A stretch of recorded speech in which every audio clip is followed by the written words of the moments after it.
بسم الله الرحمن الرحيم.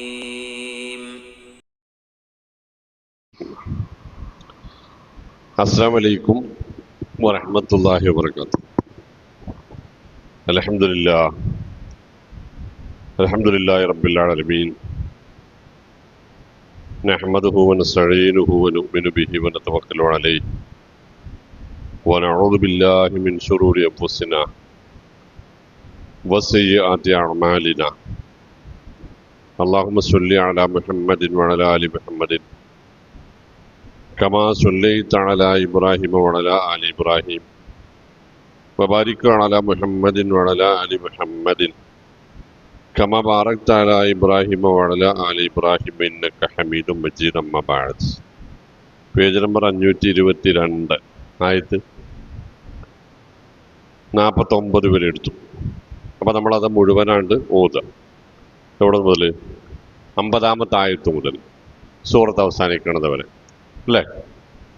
Page number 522, സൂറത്ത് ദാരിയാത്ത് 50 മുതൽ അവസാനം വരെ.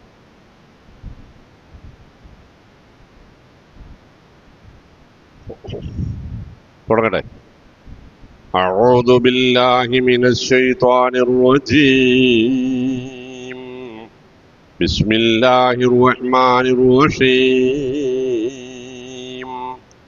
ففروا إلى الله إني لكم منه نذير مبين. ولا تجعلوا مع الله إلها آخر إني لكم منه نذير مبين. كذلك ما أتى الذين من قبلهم من رسول إلا قالوا ساحر أو مجنون أتواصوا به بل هم قوم طاغون. فتول عنهم فما أنت بملوم وذكر فإن الذكرى تنفع المؤمنين. وما خلقت الجن والإنس إلا ليعبدون ما أريد منهم من رزق وما أريد أن يطعمون إن الله هو الرزاق ذو القوة المتين. فإن للذين ظلموا ذنوبا مثل ذنوب أصحابهم فلا تستعجلون. فويل للذين كفروا من يومهم الذي يوعدون. രണ്ട് തരത്തിലാണ്.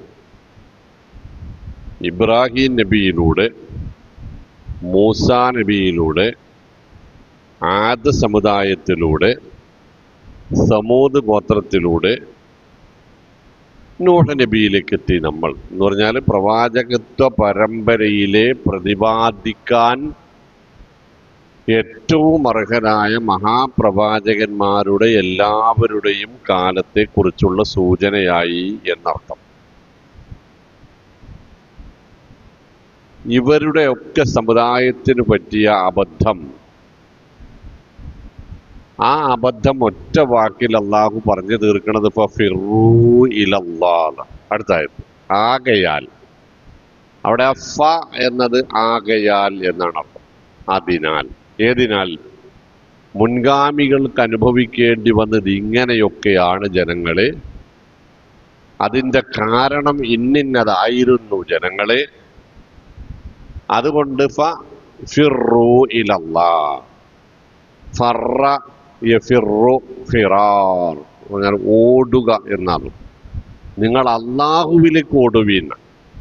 മുൻ സമുദായങ്ങൾ അള്ളാഹുവിൽ നിന്ന് പുറത്തേക്കാണ് ഓടിയത്. അള്ളാഹുവിൽ നിന്ന് അവർ ഓടി അകന്നതിൻ്റെ ഫലമാണ് അവർ അനുഭവിക്കേണ്ടി വന്നത്. ആകയാൽ മുഅ്മിനീങ്ങളെ, നിങ്ങൾ അള്ളാഹുവിലേക്ക് അങ്ങോട്ട് ഓടിയെടുക്കുവീൻ എന്ന് പറഞ്ഞാൽ എന്താ? റസൂലുള്ളാഹി സ്വല്ലല്ലാഹു അലൈഹി വസല്ലമ തങ്ങൾ പറഞ്ഞു, എൻ്റെ അടിമകൾക്ക് എന്നോടടുക്കുവാനുള്ള വഴി മിമ്മ ഇഫ്തറദതു അലൈഹിന്ന, ഞാൻ അവർക്ക് ചില സംഗതികൾ ഫർളാക്കിയിട്ടുണ്ട്, നിർബന്ധമാക്കിയിട്ടുണ്ട്. അത് വിശ്വാസത്തിലുമുണ്ട്, ആരാധനകളിലുണ്ട്, അനുഷ്ഠാനങ്ങളിലുണ്ട്, സ്വഭാവത്തിലുണ്ട്, പെരുമാറ്റത്തിലുണ്ട്, ഇടപെടലുകളിലും ഇടപാടുകളിലുമുണ്ട്, സമ്പാദ്യത്തിലും ചിലവഴിക്കലിലുമുണ്ട്. എല്ലാ മേഖലകളിലും ഞാൻ അവർക്ക് ചില കാര്യങ്ങൾ നിർബന്ധമാക്കിയിട്ടുണ്ട്. ആ നിർബന്ധമാക്കിയ കാര്യങ്ങൾ ജീവിതത്തിൽ സൂക്ഷ്മതയോടെ നിലനിർത്തുന്നതിനേക്കാൾ എന്നോടടുക്കാൻ കഴിയുന്ന, എനിക്കവരോട് ഇഷ്ടം തോന്നാൻ മറ്റ് കാരണങ്ങളൊന്നുമില്ല, മറ്റു മാർഗങ്ങളൊന്നുമില്ല. പോരെ, അള്ളാഹ്ക്ക് നമ്മളെ ഇഷ്ടപ്പെടണമെങ്കിൽ അള്ളാഹുവിന് ഇഷ്ടമുള്ളത് എന്ന് അള്ളാഹു നമ്മളെ പഠിപ്പിച്ച, നിങ്ങളുടെ ജീവിതത്തിൽ ഉണ്ടാവണമെന്ന് അള്ളാഹു നമ്മളോട് നിർബന്ധമാക്കി പറഞ്ഞ കാര്യങ്ങൾ നമ്മുടെ ജീവിതത്തിൽ ഉണ്ട് എന്ന് നമ്മൾ ഉറപ്പുവരുത്തുക എന്നതാണ് ഒന്ന്. രണ്ടാമത് നബി സല്ലല്ലാഹു അലൈഹി വസല്ലം പറഞ്ഞു, അങ്ങനെ ഒരാൾ പറഞ്ഞപ്പോഴേ, ഇനി രണ്ടാമത്തെ പറയുന്നതിനോട് മുമ്പാടെ നിൽക്കട്ടെ. ഒരു സ്വഹാബി വര്യൻ, ബദ്വിയായ ഒരു പരുക്കനായ മനുഷ്യൻ, അഖ്റാൻ ബിൻ ഹാബിസ് ആണെന്ന് തോന്നുന്നു, റളിയല്ലാഹു അൻഹു. അദ്ദേഹം വന്നിട്ട് റസൂൽ സല്ലല്ലാഹു അലൈഹി വസല്ലമയോട് ചോദിച്ച്, അന്ത റസൂലുള്ളാഹ്, നിങ്ങൾ അള്ളാന്റെ നബിയാണോ? അപ്പൊ നബി, അതെ. എന്ത് തർക്കമുണ്ടോന്ന്? തർക്കമൊന്നുമില്ല. പക്ഷെ അൻസുബുക ബില്ലാഹി, നിങ്ങളെ പടച്ചോനെ മുൻനിർത്തി ഞാൻ ഒരു ചോദ്യം ചോദിക്കാൻ പോവാണ്. അള്ളാനെ മാത്രമേ ആരാധിക്കാൻ പാടുള്ളൂ എന്ന് അല്ലയാണോ പറഞ്ഞ്? അതാണ് സംസാര ശൈലി. അപ്പോഴും നബി പറഞ്ഞു, അതെ. 5 നേരം എനിക്ക് നിസ്കാരം നിർബന്ധമുണ്ടെന്ന് അല്ലയാണോ പറഞ്ഞ്? അതെ. ഞാൻ ഉണ്ടാക്കിയ മുതൽ നിന്ന് ഇന്നിന്റെ ശതമാനങ്ങൾ സക്കാത്ത് കൊടുക്കണമെന്നും അതേ അല്ല തന്നെയാണോ പറഞ്ഞ്? അതെ. റമളാനിൽ 30 ദിവസവും നോമ്പ് ഒരുക്കണം എന്ന് പറഞ്ഞിട്ടോ അല്ല തന്നെയാണോ? അതെ. ഹജ്ജ് ചെയ്യണമെന്ന് പറഞ്ഞു അല്ലയാണോ? അതെ. ഇതിന്റെ ഒക്കെ കൂടെ നബി പറഞ്ഞു, അതിൻ്റെ ഒക്കെ കൂടെ കുറെ സുന്നത്തുകളും ഉണ്ട് കേട്ടോ. നിസ്കാരത്തിൻ്റെ കൂടെ സുന്നത്തുണ്ട്, സക്കാത്തിന്റെ കൂടെ ഉണ്ട്, നോമ്പിന്റെ കൂടെ ഉണ്ട്, ഹജ്ജുണ്ട്, അതൊക്കെ പറയുന്നുണ്ട്. അപ്പൊ ഈ മനുഷ്യൻ അവസാനം പറഞ്ഞതാണ്, വല്ലാഹുല്ലദീ ലാ ഇലാഹ ഇല്ലല്ലാഹു, അല്ലയാണ് നേര്. ഇപ്പറഞ്ഞ കാര്യങ്ങളുണ്ടല്ലോ, ഈ നിർബന്ധ കാര്യങ്ങള്, ഇത് ഞാൻ എൻ്റെ ജീവിതത്തിൽ നിന്ന് വിടൂല. ഇതിനപ്പുറത്തൊന്നും എന്നോട് പറയും വേണ്ട. ഇതിന്റെ അപ്പുറത്തൊന്നും എന്നോട് പറയും വേണ്ട. ഇത് ഞാൻ വിടൂല്ല. അസ്സലാമു അലൈക്കും, ഞാൻ പോകുന്നതിന് മുമ്പ് പോയി. സ്വഹാബത്തിന് ചിലർക്കൊക്കെ ദേഷ്യം വന്ന് റസൂൽ സല്ലല്ലാഹു അലൈഹി വസല്ലം ചിരിച്ചിട്ട് പറഞ്ഞ്, ആ പറഞ്ഞത് അയാൾ ജീവിതത്തിൽ നിലനിർത്തുകയാണെങ്കിൽ സ്വർഗം ലഭിക്കുമെന്ന് ഉറപ്പാണ്. സുബ്ഹാനല്ലാഹ്. നമ്മൾ നിൽക്കേണ്ടത് അവിടെയാണ്. ഞാൻ വെറുതെ തമാശ അറിയട്ടെ. റമദാൻ മാസത്തിൽ പള്ളിക്കൊക്കെ രാത്രി ഓടി വരല് എന്തിനറിയോ? എന്തിനാ? തറാവീഹ് നിസ്കരിക്കാനാണ്. ഇശാ നിസ്കരിക്കുന്ന കാര്യത്തില് അല്ലേ, ഇശാ ജമാഅത്ത് കിട്ടണം എന്നുള്ള കാര്യത്തിൽ വലിയ നിർബന്ധ സമുദായത്തിനില്ല. തറാവീഹ് നിസ്കരിക്കാൻ കിട്ടിയിട്ടില്ലേ വല്ലാത്ത കുഴപ്പാ. സഹാബിയുടെ ചിന്ത എന്താ? അല്ല എനിക്ക് ഫർളാക്കിയ കാര്യങ്ങളിൽ ഞാൻ ഒരു വിട്ടുവീഴ്ചയും വരുത്തില്ല. റസൂലുള്ളാഹിന്റെ മറുപടി, ഒരു സുന്നത്തും ഓൻ ചെയ്തിട്ടില്ലേലും വേണ്ടില്ല, ഈ ഫർളൊക്കെ ഓൻ്റെ ജീവിതത്തിൽ ഉണ്ടെങ്കിൽ ഉറപ്പാ ഓൻ സ്വർഗാവകാശിയാവും. അള്ളാഹു നമ്മളെ ആ ഫറലുകളിൽ ഉറച്ചു നിൽക്കുന്നവരിൽ, കണിശത പുലർത്തുന്നവരിൽ ഉൾപ്പെടുത്തുമാറാവട്ടെ. എന്നിട്ട് നബി സല്ലല്ലാഹു അലൈഹി വസല്ലം പറഞ്ഞു, അള്ളാഹു പറയുകയാണ്, അങ്ങനെ ഫർള് കൃത്യമായി നിർവഹിക്കുന്ന ഒരാൾക്ക് എന്നോട് അടുക്കാൻ കഴിയുക സുന്നത്ത് കൂടി നിർവഹിക്കുന്നതിലൂടെയാണ്. എന്നോട് അടുക്കാൻ കഴിയുക, മറ്റവരെ എനിക്കിഷ്ടാണ്, പക്ഷെ അവർക്ക് എന്നോട് അടുക്കാൻ ഒരു പരിധി ഉണ്ടാകും, ഒരു ലിമിറ്റേഷൻ ഉണ്ടാകും. എന്നോട് അടുക്കാൻ കഴിയുക സുന്നത്തുകളിലൂടെയാണ്. അങ്ങനെ ഒരാള് സുന്നത്തുകൾ ചെയ്ത് എന്നിലേക്ക് ഒരു ചാണടുക്കാൻ ശ്രമിച്ചാൽ ഞാൻ അവനോടുള്ള സ്നേഹം കൊണ്ട് അവൻ ഇങ്ങോട്ട് ഒരു ചാൺ വരുമ്പോൾ ഞാൻ അങ്ങോട്ടൊരു മുഴം ചെല്ലും. പൈക്കോളി മോമിനികൾ, കുറച്ചുകൂടി സുന്നത്തുകൾ വർദ്ധിപ്പിച്ച് അവനൊരു മുഴം ഇങ്ങോട്ടടുത്താൽ കുറച്ചുകൂടെ സന്തോഷം കൂടും എനിക്ക്. അപ്പം ഞാൻ അവനോടൊരു മാറ് അങ്ങോട്ട് ചെല്ലും. പിന്നെയും കുറച്ചുകൂടെ സുന്നത്ത് വർദ്ധിപ്പിച്ച് അവൻ എൻ്റെ അടുത്തേക്ക് ഇങ്ങനെ നടന്നിങ്ങനെ നിൽക്കാതെ അടുക്കാൻ തുടങ്ങിയാൽ അതൈതുഹു ഹർവല, സന്തോഷം കൊണ്ട് ഞാൻ അവൻ്റെ അരികിലേക്ക് ഓടി അണയും. സുബ്ഹാനല്ലാഹ്. അങ്ങനെ ഞാൻ ഒരാളെ ഇഷ്ടപ്പെട്ട് കഴിഞ്ഞാൽ പിന്നെ ഞാൻ ഇഷ്ടപ്പെടുന്നതേ അവൻ കാണാൻ ഇഷ്ടപ്പെടൂ, ഞാൻ ഇഷ്ടപ്പെടുന്നതേ അവൻ കേൾക്കാൻ ഇഷ്ടപ്പെടൂ, ഞാൻ ഇഷ്ടപ്പെടുന്നതേ അവൻ ചിന്തിക്കാൻ ഇഷ്ടപ്പെടൂ, തൊടാൻ ഇഷ്ടപ്പെടൂ, ഞാൻ ഇഷ്ടപ്പെടുന്നിടത്തേക്ക് അവൻ പോകാൻ ഇഷ്ടപ്പെടൂ. അവനാണ് എൻ്റെ വലിയൻ. അവൻ ചോദിച്ചാൽ ഞാൻ കൊടുക്കും. അപ്പൊ നമ്മള് ഒന്നുകൂടെ കന്നാണ്ട് ഉത്സാഹിക്കണ്ടേ? ദൂരം കുറഞ്ഞു വരല്ലേ? എവിടേക്ക്? ഖബറിലേക്കുള്ള ദൂരം കുറഞ്ഞു വരിക. ഓട്ടം അവസാനിപ്പിക്കാറായി തുടങ്ങുന്നു. ഫിനിഷിംഗ് പോയിന്റിലേക്ക് അടുത്തുകൊണ്ടേയിരിക്കുന്ന ഓട്ടക്കാരൻ ഓട്ടത്തിന്റെ വേഗത കുറക്കണോ അതോ നിലനിർത്തണോ അതോ വർദ്ധിപ്പിക്കണോ? വർദ്ധിപ്പിക്കണം. ഇന്നൽ മുഅ്മിന ലയമൂതു അല അറക്കിൽ ജബീൻ, നെറ്റിത്തടം വിയർത്തൊലിച്ചു കൊണ്ടായിരിക്കണം മുഅ്മിൻ മരിക്കേണ്ടത്. തെങ്ങിന്റെ മണ്ടമ്മ കയറിയിട്ട് പാറ പൊട്ടിക്കുമ്പോന്നല്ലല്ലോ അതിന്റെ അർത്ഥം, അല്ലേ? വെയിൽ കൊണ്ട് തളർന്നിട്ട് നല്ല അർത്ഥം. ഇതാ ഫറഗത്ത മനസ്സോബ്. ഒരു നന്മ ചെയ്തു തീർന്നാൽ അടുത്തതിനെ കുറിച്ച് ആലോചിക്കണം. ഇനി കുറച്ചു നേരം വിശ്രമിക്കട്ടെ എന്ന് നമുക്ക് വിചാരിക്കാം. പക്ഷെ ആ വിശ്രമിക്കുമ്പോൾ പോലും 4 ദിക്ർ ചൊല്ലാൻ ശ്രമിച്ചാൽ, 2 സ്വലാത്ത് ചൊല്ലാൻ ശ്രമിച്ചാൽ, ഒരു ദുആ ഇരുന്നാൽ അതിന് മുതൽ മുടക്കില്ല, വിശ്രമത്തിന് കുഴപ്പവും വരൂല. വൈദാ ഫറഗത്ത മനസ്സബ് കഴിഞ്ഞിട്ട് അതിന് അപ്പുറത്തായത്തെന്താ? വഇലാ റബ്ബിക ഫറഗം. ആ വിശ്രമത്തിൽ പോലും റബ്ബിന്റെ പ്രീതി നീ പ്രതീക്ഷിക്കണം. റഗ്ബത്ത് അല്ലാഹു. ആ ഉറക്കത്തിലാണ് മരിക്കണമെന്ന് വെച്ചാൽ ഉറങ്ങണത് വരെയും നാവിലും ചുണ്ടിലും ദിക്റുണ്ടാവണം, അള്ളാന്റെ ഓർമ്മ ഉണ്ടാവണം എന്നാണ് അതിന്റെ അർത്ഥം, അല്ലേ? അപ്പൊ ഫഫിറൂ ഇലല്ലാഹ്, അള്ളാഹുവിലേക്ക് ഓടി അടുക്കുവീൻ. ഇന്നി ലക്കും മിൻഹു നദീറും മുബീൻ. അള്ളാന്റെ അടുത്തുനിന്ന് നിങ്ങൾക്ക് മുന്നറിയിപ്പുമായി വന്ന വ്യക്തമായ ഒരു താക്കീതുകാരനാണ് ഞാൻ. അതുകൊണ്ട് എൻ്റെ താക്കീതുകൾ നിങ്ങൾ അംഗീകരിക്കുവിൻ, ശ്രദ്ധിക്കുവിൻ, വില കൊടുക്കുവിൻ, അനുസരിക്കുവിൻ എന്നാണ് പറഞ്ഞതിൻ്റെ അർത്ഥം. അള്ളാഹുവിലേക്ക് ഓടിയെടുക്കാൻ ശ്രമിക്കുന്ന ഒരാൾ ആദ്യമായി ശ്രദ്ധിക്കേണ്ട കാര്യം വലാ തജഅലു മഅല്ലാഹി ഇലാഹൻ ആഖർ.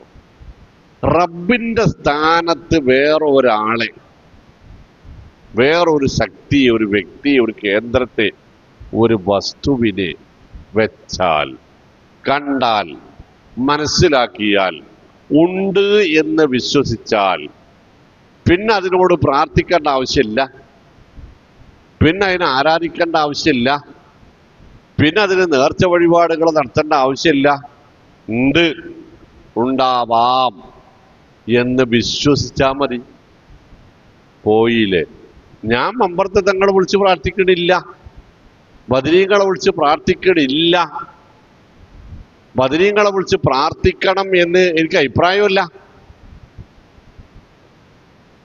പ്രാർത്ഥിക്കാം എന്നും എനിക്ക് അഭിപ്രായമില്ല. ബദരീങ്ങളെ വിളിച്ച് പ്രാർത്ഥിച്ചാൽ കുഴപ്പമൊന്നുമില്ല എന്നുള്ളതാണ് എൻ്റെ വിശ്വാസം. ഞാൻ ആരാകും? ഞാൻ വിളിച്ച് പ്രാർത്ഥിച്ചില്ല, പക്ഷെ എനിക്ക് പ്രാർത്ഥിച്ചാൽ കുഴപ്പമില്ല എന്നാണ് എൻ്റെ വിശ്വാസം. ഞാൻ ആരാകും? ഞാൻ ബദരീങ്ങൾ എന്ന് പറഞ്ഞത് ബദരീങ്ങളോടുള്ള ദേഷ്യത്തിലല്ല. ഇതേ നിലപാടാണ് വിശ്രംകാരോട്, ജിന്നുകാരോട്, ജിന്നു വിഷ്ണു ജിന്നിനോട് വിളിച്ച് പ്രാർത്ഥിക്കാനുള്ള എന്റെ ന്യായം ഇതാണ്. ഇത് തന്നെയാണ് അമ്പിയ ഔലിയാക്കളെ വിളിച്ച് പ്രാർത്ഥിക്കുന്നവരുടെ ന്യായം. വിളിച്ചു പ്രാർത്ഥിക്കണം ഞങ്ങൾക്ക് അഭിപ്രായമില്ലാണ്. വിളിച്ചു പ്രാർത്ഥിച്ചാൽ ശിർക്കാവൂലാന്ന് ഞങ്ങളെ വിശ്വാസം. ഹറാമാട്ടോ എന്നൂടെ ഇവരേറെ പറഞ്ഞു എന്ന് മാത്രം. അപ്പൊ എന്റെ മുഅ്മിനീങ്ങൾ മനസ്സിലാക്കേണ്ട സംഗതി, ഇത് അപകടകരമായൊരു നിലപാടാണ്. പള്ളി ദർസിലൊക്കെ ഈ ശിർക്ക് മുഴുവനും പഠിപ്പിക്കുന്ന സ്ഥലങ്ങളിൽ തന്നെ പറയാൻ എന്തറിയോ, അബൂ ഹുറൈറ റളിയല്ലാഹു അൻഹുവിന്റെ ഒരു റിപ്പോർട്ടുണ്ട്. ഇജ്തനിബു സബഅൽ മൂബിഖാത്ത് എന്ന്, 7 മഹാപാപങ്ങൾ നിങ്ങൾ ഒഴിവാക്കണം. ആ പള്ളി ദർസിൽ പാട്ടായിട്ടാ പഠിപ്പിച്ചത്. മഹാപാപങ്ങൾ എഴുന്ന പറഞ്ഞു താഹ നബിയുള്ള, അതിലൊന്ന് ഇലാഹിന് സമന്മാരെ പിടിക്കൊല്ലാന്ന. ഇലാഹിന് സമന്മാർ, വേറൊരു അള്ളണ്ട് എന്ന് മക്കാര് വിശ്വസിച്ചില്ല. നിങ്ങൾ ശരിക്കത് പഠിക്കണം. അബ്ദുൽ മുത്തലിബ് 10ാമത്തെ മകന് അബ്ദുള്ള, 10 മക്കളിൽ ഒരാൾക്ക് അബ്ദുള്ള എന്ന് പേര് വെച്ചത് മക്കാരുടെ വേറെ ഏതോ ഒരു അള്ളാന്റെ പേരല്ല. ആണോ? മക്കാര് റബ്ബുൽ കഅബ എന്ന് വിളിച്ചിരുന്നത് വേറെ ഒരു റബ്ബിനെ അല്ല. അബ്രഹത്ത് കഅബ പൊളിക്കാൻ വന്നപ്പോൾ അബ്ദുൽ മുത്തലിബ് എന്റെ ഒട്ടകങ്ങളെ പിടിച്ചുകൊണ്ട് പോയ ചരിത്രം ലോകത്തെല്ലാ മുസ്ലിമീങ്ങൾക്കും അറിയാം. അബ്രഹത്ത് അബിസീനിയൻ ചക്രവർത്തിമാരായ ക്രൈസ്തവരുടെ സാമന്തനായി യമൻ ഭരിച്ചിരുന്ന രാജാവാണ്. അബ്രഹത്തിനോട് യമനി അബിസീനിയൻ ചക്രവർത്തിക്കുണ്ടായ ദേഷ്യം അബ്രഹത്തിന്റെ സ്ഥാനം നഷ്ടപ്പെടുത്തുന്ന രൂപത്തിലേക്ക് വളർന്നു. അപ്പോൾ ചക്രവർത്തിയുടെ സ്നേഹം പിടിച്ചു പറ്റാൻ വേണ്ടി അബ്രഹത്ത് കണ്ട മാർഗം അറബികൾ കഅബയിലേക്ക് പോകുന്നത് തടഞ്ഞ് യമനിൽ ഒരു കഅബ ഉണ്ടാക്കുക എന്നുള്ളതാണ്. അതുണ്ടാക്കിയിട്ട് അയാൾ ഒരു രാജവിളംബരം പുറപ്പെടുവിച്ച്, ഇനി മുതൽ ഒരാളും മക്കയിലേക്ക് കഅബയിലേക്ക് തീർത്ഥയാത്ര നടത്താൻ പാടുള്ളതല്ല. അവർക്കിതാ ഇവിടെ ഒരു കഅബയുണ്ട്, ഇവിടെയാണ് തീർത്ഥയാത്ര നടത്തേണ്ടത്. പക്ഷെ അറബികളിൽ ഒരാൾ ചെയ്തത് അതിനുള്ളിൽ പോയിട്ട് മലവിസർജനം നടത്തുക. ഈ അബ്രഹത്തുണ്ടാക്കിയ കഅബന്റെ ഉള്ളിൽ പോയി മലവിസർജനം നടത്തി. അബ്രഹത്തിന് മനസ്സിലായി ഇതുകൊണ്ട് കാര്യം നടക്കൂല. അപ്പൊ പിന്നെ മലയാളത്തിൽ കവി തന്നെ പാടിയത്, ആനപ്പാടാനായി ചെത്തിയ രാജന് ആന വലിപ്പത്തിനുള്ളിൽ പകയുണ്ട്. ഇതാ അപ്പോ എന്നാ പിന്നെ മക്കയിൽ ഇനി ആ കഅബ പൊളിക്കാമെന്ന് അബ്രഹത്ത് തീരുമാനിച്ചു. ബാക്കി നിങ്ങൾക്ക് അറിയാം. ഇതേ ഉൾക്കാമ്പിലേക്ക് ഞാൻ പോണം. അങ്ങനെ അബ്രഹത്തൊരു വലിയ സൈന്യവുമായി വന്നു. അബൂ ഖുബൈസിന്റെ മുകളിൽ അബ്രഹത്ത് തമ്പടിച്ചു. അബൂ ഖുബൈസ് എന്ന് പറഞ്ഞാല് ഇന്ന് തുർക്കി കൊട്ടാരം നിൽക്കുന്ന ആ മല, നമ്മളെ പോയ ആൾക്കാർക്കറിയാം. തുർക്കി കൊട്ടാരം നിൽക്കുന്ന കഅബയുടെ മറുവയിൽ നിന്ന് നേരെ പുറത്തേക്ക് ഇറങ്ങുമ്പോൾ, അല്ലെങ്കിൽ സഫയുടെ തൊട്ട് നിൽക്കുന്ന മല, അതിന്റെ ബാക്കിൽ വന്ന് തമ്പ് ചെയ്തു. ഈ ഒരു വലിയ സൈന്യവും അവിടെ അറബികൾ ഇന്നോളം കാണാത്ത ഒരു ജന്തു, ആന, ഇതൊക്കെ കണ്ടപ്പോൾ മക്കാരാകെ ബേജാറായി പോയി. കഅബ പൊളിക്കാൻ വന്നതാന്ന് അവർക്ക് മനസ്സിലാവുകയും ചെയ്തു. രക്ഷയില്ലാന്ന് അവർക്ക് ഉറപ്പാ. എന്തു വേണമെന്ന് കൂടിയാലോചിക്കാൻ അവർക്ക് ഇരിക്കുന്നതിനിടയിലേക്ക് അബ്രഹത്തിന്റെ ഒരു ദൂതൻ വന്നു. എന്നിട്ട് അവരുടെ നേതാവിനെ അന്വേഷിച്ചു. ഇപ്പൊ അബ്ദുൽ മുത്തലിബാണെന്ന് മക്കയിലെ നേതാവ്. അബ്ദുൽ മുത്തലിബിനെ അബ്രഹത്തിന്റെ അരികിലേക്ക് കൊണ്ടുപോയി. പോകുന്ന വഴിയിൽ അബ്ദുൽ മുത്തലിബിന്റെ അടിമകൾ പറഞ്ഞു, നമ്മുടെ 100 ഒട്ടകങ്ങളെ ആ സൈന്യത്തിന്റെ ആളുകൾ കൊള്ളയടിച്ചിട്ടുണ്ട്. ആരുടെ ഒട്ടകം? അബ്ദുൽ മുത്തലിബിന്റെ ഒട്ടകം. അബ്ദുൽ മുത്തലിബിനെ അബ്രഹത്ത് അജാനുബാഹുവായിരുന്ന അബ്ദുൽ മുത്തലിബ് കണ്ടാൽ ആ ഗാംഭീര്യത്തിന് മുമ്പിൽ ആരും ഒന്ന് പകച്ചു പോകുമായിരുന്നു. അബ്ദുൽ മുത്തലിബിനെ കണ്ടപ്പോൾ അബ്രഹത്ത് ആദരപൂർവ്വം അറിയാതെ എഴുന്നേറ്റ് പോയി. എന്നിട്ട് ആദരിച്ചിരുത്തിയിട്ട് കാര്യങ്ങളൊക്കെ സംസാരിച്ചപ്പോൾ അബ്ദുൽ മുത്തലിബിനോട് പറഞ്ഞു, ഞാന് നിങ്ങളെ ഉപദ്രവിക്കൽ എൻ്റെ ലക്ഷ്യമല്ല, ആ കെട്ടിടം തകർക്കുക എന്നുള്ളത് മാത്രമാണ് എൻ്റെ ലക്ഷ്യം. അത് ഞാൻ ചെയ്യും, നിങ്ങൾ തടഞ്ഞാൽ നിൽക്കുകയില്ല. അതുകൊണ്ട് നിങ്ങൾ ഇവിടുന്ന് മാറിപ്പോകണം, അത് പൊളിച്ചിട്ട് ഞാൻ പോയിക്കോളാം. അല്ല, എതിർക്കാനാണ് ഭാവമെങ്കിൽ നിങ്ങളിൽ അവസാനത്തെ ആളെയും കൊന്നിട്ടാണെങ്കിലും ശരി, ഞാനത് പൊളിക്കുന്നു. അബ്ദുൽ മുത്തലിബ് ഒന്നും മിണ്ടാതെ ഇങ്ങനെ ഇരുന്ന്. അപ്പൊ അബ്രഹത്ത് ചോദിച്ചു, എന്താണ് താങ്കൾക്ക് മറുപടി ഒന്നുമില്ലേ? അപ്പൊ അബ്ദുൽ മുത്തലിബ് പറഞ്ഞു, നിങ്ങളുടെ ആളുകൾ എൻ്റെ ഒരു 200 ഒട്ടകത്തെ പിടിച്ചു കൊണ്ടുവന്നിട്ടുണ്ട് എന്ന് ഇങ്ങോട്ട് പോരുന്ന വഴിക്ക് എൻ്റെ കുട്ടികൾ പറഞ്ഞു, അതിനുണ്ട് വിട്ടുതരണം. അബ്രഹത്തിന് പുച്ഛം. അറബികൾ ഏറെ ആദരിക്കുന്ന ഒരു ഭവനം പൊളിക്കാനാണ് ഞാൻ വന്നിരിക്കുന്നത് എന്ന് പറഞ്ഞിട്ട് പൊളിക്കരുത്, നമ്മൾ എന്താ വേണ്ടതെന്ന് വെച്ചാൽ ചെയ്തോളാന്നോ, അല്ലെങ്കിൽ ഞങ്ങൾ മരിച്ചിട്ടല്ലാതെ അനക്കൈമ തൊടാൻ സാധിക്കൂല എന്നൊക്കെ പറയുന്നതിന് പകരം അതിനെ കുറിച്ചിട്ടൊരു വർത്താനം ഉണ്ടാതെ എൻ്റെ 200 ഒട്ടകം. അപ്പൊ അബ്രഹത്ത് ചോദിച്ചു, എന്ത് മനുഷ്യനാ നിങ്ങൾ, എന്ത് മനുഷ്യനാ താങ്കൾ എന്താ അതിനെ കുറിച്ചൊരു വർത്താനമില്ലേ? ഒന്നുമില്ലെന്ന്. അബ്ദുൽ മുത്തലിബ് പറഞ്ഞ്, ആന റബ്ബുൽ ഇബിൽ. മുമിനികൾ കേട്ടോളി, ഞാൻ കഥ പറയാൻ വെച്ചല്ല. അബ്ദുൽ മുത്തലിബ് പറഞ്ഞു, ആന റബ്ബുൽ ഇബിൽ, ആ ഒട്ടകത്തിന്റെ ഉടമസ്ഥൻ ഞാനാ, അതുകൊണ്ട് അതെനിക്ക് വേണം. അതാ ഞാൻ അത് ചോദിച്ചത്. പിന്നെ എനക്കറിയോ അബ്രഹത്തെ, വലിൽ ബൈത്തി റബ്ബുൻ, ആ വീടിനൊരു റബ്ബുണ്ട്, സയംനഉഹു, അത് ഓൻ നോക്കിക്കോളും. അതേത് റബ്ബാ? അബ്ദുൽ മുത്തലിബ് എന്നെ മുജാഹിദുകൾക്ക് അല്ലെങ്കിൽ അവസരം സമസ്തക്കാർക്ക് നേതാവായി? മക്കാർക്ക് വേറൊരു അന്നുണ്ടായിരുന്നു എന്ന് പറയുന്ന ആൾക്കാർക്ക് അബ്ദുൽ മുത്തലിബ് എന്നാ നേതാവായത്? വലിൽ ബൈത്തി റബ്ബുൻ സയംനഉഹു എന്ന് പ്രഖ്യാപിക്കുന്ന അബ്ദുൽ മുത്തലിബ് കഅബയുടെ റബ്ബായി കാണുന്നത് ആരെയായിരുന്നു? ആ റബ്ബിനെ, ആ വീടിനെ ഓർമ്മിപ്പിച്ചല്ലേ അള്ളാഹു പറഞ്ഞതിൽ ഈലാഫി ഖുറൈശിൻ ഈലാഫിഹിം റിഹലത്ത ശിത്താഇ വസ്വൈഫ് ഫൽയഅ്ബുദു, മക്കക്കാരെ നിങ്ങൾ ആരാധിക്കേണ്ടത് റബ്ബ ഹാദൽ ബൈത്ത് എന്ന് അബ്ദുൽ മുത്തലിബ് പ്രയോഗിച്ച അതേ പദത്തിലൂടെ തന്നെ അവരെ പരിചയപ്പെടുത്തിയില്ലേ അള്ളാഹുവിനെ? അപ്പൊ നമ്മൾ മനസ്സിലാക്കേണ്ടുന്ന ചില സംഗതികളുണ്ട്. അള്ളാഹുവിന് പകരം വേറൊരു അള്ളാഹുവിനെ വെക്കണം എന്നല്ല ആ പറഞ്ഞതിന്റെ അർത്ഥം. എന്നാലേ ശിർക്കാവൂ എന്നല്ല പറഞ്ഞതിന്റെ അർത്ഥം. പിന്നെ അപ്പറഞ്ഞതിന്റെ അർത്ഥം എന്താ? അള്ളാഹുവിൽ നിന്ന് മാത്രം പ്രതീക്ഷിക്കേണ്ടത്, അള്ളാഹുവിൽ നിന്നല്ലാതെ മറ്റൊരാളിൽ നിന്ന് പ്രതീക്ഷിക്കുക എന്നത്. മനസ്സിലാവുണ്ടല്ലോ നിങ്ങൾക്കില്ലേ? അള്ളാഹുവിനെ ഭയപ്പെടുന്നത് പോലെ മറ്റ് യാതൊന്നിനെയെങ്കിലും ഭയപ്പെടുക എന്നത്, അള്ളാഹുവിനെ സ്നേഹിക്കുന്നത് പോലെ മറ്റെന്തിനെയെങ്കിലും ഒന്ന് സ്നേഹിക്കുക എന്നത്,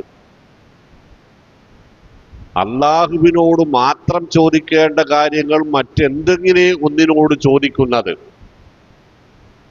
അതാണ് ഇലാഹ്. അത് ഞാൻ പറഞ്ഞല്ല. പിന്നെ ആര് പറഞ്ഞറിയോ? കേട്ടോളൂ. കുല്ലു ശൈഇൻ തഅതമിദു അലൈഹി വതസിഖു ബിഹി ദൂനല്ലാഹ് ഫഹുവ സ്വനമുക് എന്നാ പറഞ്ഞു. അല്ലാഹുവല്ലാതെ നിനക്ക് ആശ്രയിക്കാനും നിനക്ക് ഉറച്ചു വിശ്വസിക്കാനും കഴിയുന്ന, നിന്നെ സഹായിക്കുന്ന മറ്റൊരു കേന്ദ്രമുണ്ട് എന്ന് വിശ്വസിക്കുന്ന കുല്ലു ശൈഇൻ, സർവ വസ്തുക്കളും, ഫഹുവ സ്വനമുക്, അത് നിന്റെ വിഗ്രഹമാണെന്ന് നീ തിരിച്ചറിയണം മുഅ്മിനീനവർ. ആര്? ശൈഖ് മുഹയ്യിദ്ദീൻ അബ്ദുൽ ഖാദിർ ജീലാനി റഹ്മത്തുള്ളാഹി. നമ്മൾ പറഞ്ഞല്ല. കൈഫ തഖൂലു ലാ ഇലാഹ ഇല്ലല്ലാഹ് വഫീ ഖൽബിക കം ഇലാഹ് എന്ന് അദ്ദേഹം പറഞ്ഞു. പൊന്നാര ചങ്ങാതി, നീ എങ്ങനെയാണ് ലാ ഇലാഹ ഇല്ലല്ലാഹ് പറയാ? എത്രങ്ങാനും ഇലാഹുകളെ മനസ്സിൽ വെച്ചാ ജീവിക്കുന്നത്? അദ്ദേഹം പറഞ്ഞു, ലാ യൻഫഉക തൗഹീദുൽ ലിസാൻ, നാവുകൊണ്ട് ലാ ഇലാഹ ഇല്ലല്ലാഹ് പറഞ്ഞുകൊണ്ട് ഗുണമൊന്നും കിട്ടാനില്ല. മഅ ശിർക്കിൽ ഖൽബ്, മനസ്സിൽ ശിർക്കുണ്ടെങ്കിൽ. അതാണ് ഖുർആൻ പറഞ്ഞത്, ഫലാ തജഅലു ലില്ലാഹി അൻദാദൻ. വാന്തു തഅലമൂൻ, മനഃപൂർവം അള്ളാഹുവിന് പകരക്കാരെ സമന്മാരെ തുല്യരെ വെക്കല്ല മനുഷ്യരെ. അവിടെയാണ് വലാ തജഅലൂ മഅല്ലാഹി ഇലാഹൻ ആഖറ. കഴിഞ്ഞില്ല. 1,00,000-ലധികം നബിമാരെ അള്ളാഹു നിയോഗിച്ചത് ഈ ഒരു കാര്യം പറയാനല്ലേ? അല്ലേ? ഈ ഒരു കാര്യം പറയാതെ പോയ, അല്ലെങ്കിൽ ഈ ഒരു കാര്യം ഊന്നി പറയാത്ത, അതുമല്ലെങ്കിൽ ആദ്യം പറയാത്ത, അല്ലെങ്കിൽ ഏറ്റവും മുഖ്യമായി ഈ ഒരു കാര്യം പറയാത്ത ഒരു നബിയെ ഈ 1,00,000-ലധികം നബിമാരിൽ മഷിയിട്ട് നോക്കിയാൽ കാണൂല. എന്താ? വമാ അർസൽനാ മിൻ ഖബലിക മിർ റസൂലിൻ ഇല്ലാ നൂഹി ഇലൈഹി അന്നഹു ലാ ഇലാഹ ഇല്ലാ അന ഫഅ്ബുദൂന. ഞാനല്ലാതെ ഒരു ഇലാഹില്ല മനുഷ്യരെ നിങ്ങൾക്ക്, അതുകൊണ്ട് എന്നെ മാത്രമേ ആരാധിക്കാവൂ എന്ന് പറഞ്ഞുകൊണ്ടല്ലാതെ, പറയാൻ വേണ്ടിയല്ലാതെ ഒരു നബിയെയും നബിതങ്ങളെ അങ്ങേക്ക് മുമ്പ് ഞാൻ നിയോഗിച്ചിട്ടില്ല. നബി സല്ലല്ലാഹു അലൈഹി വസല്ലം വിശദീകരിച്ചത് അഫ്ളലു മാ ഖുൽതു അന വന്നബിയ്യൂന മിൻ ഖൗലി ഖൗലു ലാ ഇലാഹ ഇല്ലല്ലാഹ്. ഞാനും എനിക്കുമുള്ള അഖില പ്രവാചകന്മാരും പറഞ്ഞതിന് ഏറ്റവും പ്രധാനപ്പെട്ട കാര്യം ലാ ഇലാഹ ഇല്ലല്ലാഹ് എന്നതാണ്. അപ്പൊ ഫലാ തജഅലൂ മഅല്ലാഹി ഇലാഹൻ ആഖർ ലാ ളാറ വലാ നാഫിയ വലാ ജാലിബ വലാ മുദാഫിയ ഇല്ലല്ലാഹ് എന്നാ പറഞ്ഞു. നിന്നെ ഉപദ്രവിക്കാനോ, നിനക്ക് ഉപകാരം ചെയ്യാനോ, നിന്റെ ഏതെങ്കിലും ഒരു ഉപദ്രവം തടയാനോ, നിനക്ക് ഏതെങ്കിലും ഒരു ഉപകാരം തടഞ്ഞു നിർത്തിയത് തിരിച്ചു തരാനോ അല്ലാഹുവല്ലാതെ ഒരാളില്ല. അതുകൊണ്ട് വലാ തശ്കുവന്ന ഫി ഹാലത്തിൽ ബലിയത്തി ഇലാ അഹദി മിൻ ഖൽഖില്ലാഹ്. എന്ത് കഷ്ടപ്പാടുണ്ടായാലും അള്ളാന്റെ ഒരു പടപ്പിലേക്കും നിന്റെ ഒരു സങ്കടവും വഴിമാറിപ്പോകരുത്. ഇത്ര കൃത്യം നോക്കാണ്. നിന്റെ ഒരു സക്കാവത്തും ഒരു സങ്കടവും, അതിനർത്ഥം ഒരു പരാതിയും ഒരു ആവലാതിയും ഒരു വിഷമവും അല്ലാഹുവല്ലാതെ മറ്റൊരാളിലേക്ക് ഒരു സമയത്തും വഴിമാറിപ്പോകരുത്. 40 കൊല്ലം മകനെ കാണാതെ വലഞ്ഞൊരു മനുഷ്യൻ വബിയല്ലത്ത് ഐനാഹു മിനൽ ഹുസ്നി വഹുവ കലീം, കരഞ്ഞ് കരഞ്ഞ് കരഞ്ഞ് കണ്ണിന്റെ കാഴ്ച നഷ്ടപ്പെടുന്ന അവസ്ഥയിലെത്തി. മക്കള് പറഞ്ഞു, ഖാലു തല്ലാഹി തദ്കുറു യൂസുഫ ഹത്താ തകൂന മിനൽ ഹാലിക്കീൻ. അപ്പ ഇക്കോലത്തിൽ ഇനി അധികം മുന്നോട്ട് പോയാൽ നിങ്ങൾക്ക് ജീവിക്കാൻ കഴിയില്ല, നിങ്ങൾ മരിക്കുന്നു, ഞങ്ങൾ ബേജാറാവുന്നു. അങ്ങനെ ആയിപ്പോയി നിങ്ങൾ. അപ്പൊ വാപ്പ തിരിഞ്ഞെന്ന് പറയണേ, ഇന്നമാ അസ്കു ബസ്തി വഹുസ്നി ഇലല്ലാഹ്. പൊന്നാര മക്കളെ, ഞാൻ നിങ്ങളോടല്ലല്ലോ കരയും പറയും ചെയ്യണത്. ഇന്റെ സങ്കടങ്ങളൊക്കെ ഞാൻ പറയണേ എന്റെ റബ്ബിനോടാണ്. അപ്പൊ പ്രാർത്ഥിച്ചാൽ മാത്രമല്ല ശിർക്ക് വരിക, നിങ്ങൾക്ക് മനസ്സിലായില്ലേ? ഇന്നമാ അസ്കു ബസ്തി വഹുസ്നി ഇലല്ലാഹ്. ഇത് ഖുർആൻ ഉപയോഗിക്കുന്ന ഏറ്റവും പ്രധാനപ്പെട്ട സന്ദേശം ഇതാണ്. ഖുർആൻ പ്രയോഗിക്കുന്ന, വിശദമാക്കുന്ന, ആവർത്തിക്കുന്നതിൽ വെച്ച് ഏറ്റവും പ്രധാനപ്പെട്ട മെസ്സേജാണ് വലാ തജഅലൂ മഅല്ലാഹി ഇലാഹൻ ആഖർ വഖളാ റബ്ബുക അല്ലാ തഅബ്ദൂ ഇല്ലാ ഇയ്യാഹു അനിഷ്കുർ ലി വലിവാലിദൈക വഇൻ ജാഹദാക അലാ തുശ്രിക ബി മാ ലൈസ ലക ബിഹി ഇൽമുൻ ഫലാ തുതിഅഹുമാ. ആര് നിർബന്ധിച്ചാലും അതിന് കൂട്ടാക്കരുത മക്കളെ എന്ന് മക്കളെ പ്രത്യേകം വിളിച്ച് പറഞ്ഞു. വഅബ്ദുല്ലാഹ വലാ തുശ്രികൂ ബിഹി ശൈഅ. ശിർക്ക് ചെയ്യാതിരുന്നാൽ മാത്രം പോരാ മക്കളെ, ആരാധനകൾ അല്ലാഹുവിന് മാത്രമായി നിരന്തരമായി നിർവഹിച്ചു കൊണ്ടിരിക്കുകയും വേണം എന്ന് പല ടോണിൽ, പല തരത്തിൽ, പലതവണ ആവർത്തിച്ച് ഖുർആൻ ഓർമ്മപ്പെടുത്തിയിട്ടുണ്ട്. ഇന്നീ ലക്കും മിൻഹു നദീറും മുബീൻ. ഇത് പറയാൻ വന്ന വ്യക്തമായ ഒരു താക്കീതുകാരനാണ് ഞാൻ. അപ്പൊ ഇതാണ് സൂറത്ത് അൽ ബഖറയിൽ, സൂറത്ത് അൽ ഫാത്തിഹ മുതൽ സൂറത്ത് നാസ് വരെ വായിച്ചു വെച്ചാൽ അതിൽ തൗഹീദില്ലാത്ത ഒരു പേജ് കാണാൻ കഴിയില്ല. തൗഹീദില്ലാത്ത ഒരു പേജ് കാണാൻ കഴിയില്ല. അത്രമാത്രം പ്രധാനപ്പെട്ട സംഗതിയാണത്. ശിർക്കിനെതിരെ പ്രതിപാദ്യങ്ങളില്ലാത്ത പേജുകൾ കാണാൻ കഴിയില്ല. അത്ര വലിയ തിന്മയാണത്. ഇന്ന ശിർക ലളുൽമുൻ അളീം. മോനെ, ഇതിനോളം വലിയൊരു അക്രമം വേറെ ഇല്ല കുഞ്ഞെ. ഇത് എൻ്റെ പൊടി പോലും വരാതിരിക്കാൻ ശ്രമിക്കണം എന്നൊക്കെ പറഞ്ഞിട്ടുണ്ട് അല്ലാഹു സുബ്ഹാനഹു വ തആല. പക്ഷെ എന്തു പറഞ്ഞാലും അംഗീകരിക്കാൻ പറ്റാത്ത, അംഗീകരിക്കാൻ കൂട്ടാക്കാത്ത കടുപ്പമേറിയ മനസ്സായോ ഈ സമുദായത്തിൻ്റെ മക്കളുടേത് കൂടി എന്നത് നമ്മൾ സങ്കടത്തോടെ ഓർക്കുകയും ആരോടും വൈരാഗ്യമില്ലാതെ, ദേഷ്യമില്ലാതെ അവർക്ക് കൂടി ഹിദായത്ത് ലഭിക്കാൻ വേണ്ടി നിരന്തരമായി നമ്മൾ പ്രാർത്ഥിച്ചു കൊണ്ടിരിക്കുകയും ചെയ്യണം. അള്ളാഹു അനുഗ്രഹിക്കുമാറാവട്ടെ. കദാലിക, അപ്രകാരമാണ് സംഭവങ്ങളെല്ലാം. മാ അതല്ലദീന മിൻ ഖബലിഹിം മിർ റസൂലിൻ, ഇവർക്ക് മുമ്പും, അതായത് നൂഹ് നബിയുടെ മുമ്പും 10 തലമുറ ജീവിച്ചിട്ടുണ്ടല്ലോ. ആദ്യത്തെ തലമുറയിൽ പ്രവാചകനെ ഖുർആൻ പരിചയപ്പെടുത്തുന്ന അതാണല്ലോ അല്ലേ. അതിനു മുമ്പ് ഒരാളെ പരിചയപ്പെടുത്തിയിട്ടുണ്ട്, കഥകളും ചരിത്രങ്ങളും ഒന്നും പറഞ്ഞില്ല. ആദം അലൈഹി ഇസ്ലാം കഴിഞ്ഞാൽ ഖുർആൻ പരിചയപ്പെടുത്തുന്ന നബി ഇദ്രീസ് അലൈഹി ഇസ്ലാമാണ്. മൂന്നാമത്തെ പ്രവാചക പരമ്പരനായിട്ടാണ് ഖുർആൻ പരിചയപ്പെടുത്തുന്ന നൂഹ് അലൈഹി ഇസ്ലാം. പക്ഷെ നൂഹനും ആദമിനും ഇടയിൽ 10 തലമുറകളുണ്ട്. 10 തലമുറകൾ. അതൊക്കെ കൂടെ കൂട്ടിയിട്ടാണ് അള്ളാഹു പറഞ്ഞത് മാ അതല്ലദീന മിൻ ഖബലിഹിം മിർ റസൂലിൻ. ഈ ഖുർആനിൽ പറഞ്ഞ പ്രവാചകന്മാരാവട്ടെ, അവരല്ലാത്ത 313 മുർസലുകളാവട്ടെ, അവരുൾപ്പെടുന്ന 1,00,000-ലധികം നബിമാരാവട്ടെ, ഏതൊരു പ്രവാചകൻ ഏതൊരു നാട്ടിലേക്ക് എപ്പോ നിയോഗിക്കപ്പെട്ടാലും അന്നാട്ടുകാർ പറയുന്ന പ്രവാചകനെതിരെയുള്ള ആരോപണങ്ങളിൽ 1-2 സാഹിർ, മായാജാലക്കാരനാണെന്ന, അല്ലെങ്കിൽ മജ്നൂൻ, ഭ്രാന്തനാന്ന് പറഞ്ഞിട്ടുണ്ട്. ഇത് രണ്ടുമാണല്ലോ മനുഷ്യനെ പൊട്ടീസാക്കാൻ ഏറ്റവും എളുപ്പമുള്ള വഴി. പ്രവാചകന്മാർ മുഅ്ജിസത്തുകൾ പ്രകടിപ്പിക്കും. അപ്പൊ അവരെന്ത് പറയും?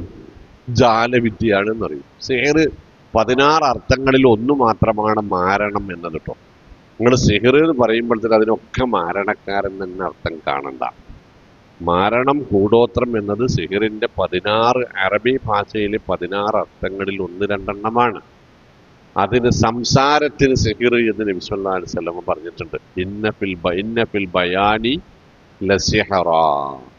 ചിലരുടെ സംസാരങ്ങൾക്ക് ആളെ പിടിച്ചിരുത്താൻ കഴിയുന്ന ഒരു മാസ്മരികതയുണ്ട് എന്നാണ് അതിൻ്റെ അർത്ഥം. അപ്പൊ അവിടെ സിഹർ എന്ന് പറഞ്ഞാൽ എന്താണ്? മാസ്മരികത എന്നാണ്. ഇവിടെ ഈ പിന്നെ ലൊട്ടിലൊടുക്കും മായാചാരങ്ങളൊക്കെ കാണിക്കുന്നതിൻ്റെ പേരും അറബിയിൽ സിഹർ എന്ന് തന്നെയാണ്. അങ്ങനെ ഇതിന് പല തരത്തിലുള്ള അർത്ഥങ്ങളുണ്ട്. പക്ഷെ നമുക്ക് സിഹർ എന്ന് കേട്ടാൽ അപ്പം വരുന്ന എന്താ? മാരണക്കാരൻ, കൂടോത്രക്കാരൻ എന്നാണ്. അതും അതിൻ്റെ അർത്ഥം തന്നെയാണ്. ഞാൻ വളരെ പെട്ടെന്നൊരു സംഗതി പറഞ്ഞാലേ, ഖതബ എന്ന് പറഞ്ഞാൽ നിങ്ങൾക്ക് എന്താ അർത്ഥം പറയാ? ഖതബ യഖ്തുബു ഖുതുബ എന്ന് നിങ്ങൾ പറഞ്ഞാൽ, ഞാൻ പറഞ്ഞ ഞങ്ങൾ എന്താ അർത്ഥം പറയും? പ്രസംഗം അല്ലേ. പക്ഷെ ഖതബക്ക് കല്യാണം ആലോചിച്ചു എന്നൊരു അർത്ഥം കൂടി ഉണ്ട് അല്ലേ. ഖതബ എന്ന് പറഞ്ഞാൽ, ഖതബുർ റജുലു ഇംറഅത്തൻ എന്ന് പറഞ്ഞാൽ അയാൾ ആ പെണ്ണിനെ കല്യാണം ആലോചിച്ചു എന്നർത്ഥം. പെട്ടെന്ന് മനസ്സിലാവാണ് ഞാനത് പറഞ്ഞു. ഒരേ പദാണ്. ഖതബ മിസ്കാത്തി എന്ന് പറഞ്ഞാൽ മിസ്കാത്തി പ്രസംഗിച്ചു എന്നർത്ഥം. എന്നാ ഖതബ മിസ്കാത്തി ഇംറഅത്തൻ എന്ന് പറഞ്ഞാൽ മിസ്കാത്തി ഒരു പെണ്ണിനെ കല്യാണം ആലോചിച്ചു എന്നർത്ഥം. അപ്പൊ നമുക്കറിയാവുന്ന ഒരർത്ഥം മാത്രം വെച്ച് നമ്മൾ ഇസ്ലാമിന്റെ സാങ്കേതിക ശബ്ദങ്ങളെയും വിശിഷ്യ അതിന്റെ ആദർശ മേഖലകളെയും ആരാധനാ മേഖലകളെയും കൂടി കാണുന്നതിൽ അപകടമുണ്ടാവാനുള്ള ഇടയുണ്ട് എന്ന് ഞാൻ പറഞ്ഞതിൻ്റെ സാരം അതാണ്. അപ്പോൾ അതുകൊണ്ടൊക്കെ കൂടിയാണ് ഖുർആൻ പറഞ്ഞത് വസ്അലു അഹ്ല ദിക്രി ഇൻ കുന്തും ലാ തഅലമൂൻ. നിങ്ങൾക്കറിയില്ലേ? നിങ്ങൾ അറിയുള്ള ആൾക്കാരോടൊന്ന് ചോദിച്ചിട്ട് ഇതിൽ എന്തെങ്കിലും നിലപാട് വെച്ചാൽ മതി എന്ന് ഖുർആൻ പറഞ്ഞിട്ടുണ്ട്. ഒന്നും എടുത്തു ചാടി പറയരുത്. അപ്പോൾ എല്ലാ പ്രവാചകന്മാർ അവർക്ക് അള്ളാഹു അവരുടെ പ്രവാചകത്വത്തിന്റെ തസ്ദീഖിന് വേണ്ടി, സത്യതയ്ക്ക് വേണ്ടി തെളിവായി അവതരിപ്പിക്കുന്ന ചില അത്ഭുതങ്ങളെ, ആ അത്ഭുതങ്ങളെ അവർ മായാജാലം എന്ന് വിശേഷിപ്പിച്ചു. മൂസാ നബിയുടെ വടിയെ മായാജാലം എന്നവർ പറഞ്ഞു. ഈസാ അലൈഹി സ്വലാമിന്റെ മുഅ്ജിസത്തുകളെ സിഹർ എന്നവർ പറഞ്ഞു. സുലൈമാൻ നബിയുടെ മുഅ്ജിസത്തുകൾക്ക് അവർ സിഹർ എന്ന് പറഞ്ഞു. ദാവൂദ് നബിയുടെ മുഅ്ജിസത്തുകൾക്ക് സിഹർ എന്ന് പറഞ്ഞു. അത് സമൂദ് ഗോത്രത്തിലേക്ക് സ്വാലിഹ് നബിയുടെ ഒട്ടകത്തിന് ഒരു സിഹർ എന്ന് പറഞ്ഞു. അങ്ങനെ അങ്ങനെ അങ്ങനെ അങ്ങനെ കമാ അതല്ലദീന മിൻ ഖബ്ലിഹിം ബിർറസൂലിൻ. ഏത് കാലത്ത് ഏത് നബി വന്നാലും ജനങ്ങൾ പറയാ സാഹിർ, മായാജാലക്കാരനാണ്. അല്ല, ഈ മനുഷ്യൻ എത്ര പറഞ്ഞിട്ടും നിർത്തൂലല്ലോ പ്രവാചകന്മാർ. നൂഹ് അലൈഹിസ്സലാം 950 കൊല്ലാണല്ലോ ഒരേ കാര്യം തന്നെ പറഞ്ഞുകൊണ്ടേയിരിക്കണത്. ഒരേ കാര്യം തന്നെ പറഞ്ഞുകൊണ്ടേയിരിക്കണം. അപ്പൊ ഇന്ന് ഞാൻ ഇങ്ങോട്ട് വരുമ്പോഴേ വെള്ളിയഞ്ചേരിക്ക് അപ്പുറത്ത് നിന്ന്, ഞങ്ങൾ മുരുകുരുപ്പം പാറാന്ന് പറയാം, ഒരു മനുഷ്യൻ റോട്ടിന്റെ നടുക്ക് കൂടി ഇങ്ങനെ പോണുണ്ട്. റോഡ് നടുക്ക് കൂടി തന്നെ പോണത്. അപ്പൊ ഇങ്ങോട്ടൊരു ഓപ്പോസിറ്റിൽ വന്ന് വണ്ടിക്കാരൻ നിർത്തി ഇങ്ങനെ ഓണടിക്കുന്നു, ബാക്കിൽ നിന്ന് ഞാനും. അപ്പൊ ഇയാളുടെ നടത്തം കണ്ടപ്പോൾ എനിക്ക് തോന്നി ഇയാൾക്ക് എന്തോ ശാരീരികമായ അവശത ഉണ്ട്. ഞാൻ പോകുന്ന ദിശയിലേക്കാണ് അയാളുടെ നടത്തവും.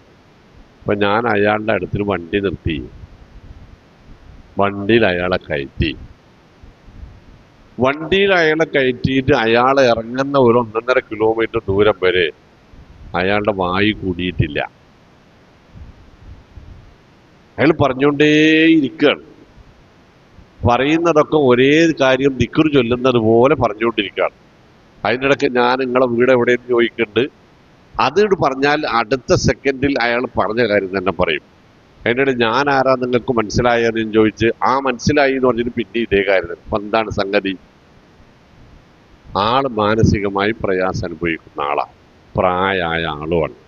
അപ്പോ ഒരേ കാര്യം തന്നെ നിരന്തരം പറഞ്ഞുകൊണ്ടിരിക്കുന്നത് കണ്ടാൽ നമുക്ക് തോന്നുന്ന ഒരു സംഗതിയാണെന്ത്? വിഭ്രാന്തിയുണ്ട് എന്ന്. അപ്പൊ 950 കൊല്ലം ഒരേ കാര്യം പറഞ്ഞുകൊണ്ടിരുന്ന ഒരു മനുഷ്യനെ അവരെന്ത് പറഞ്ഞു?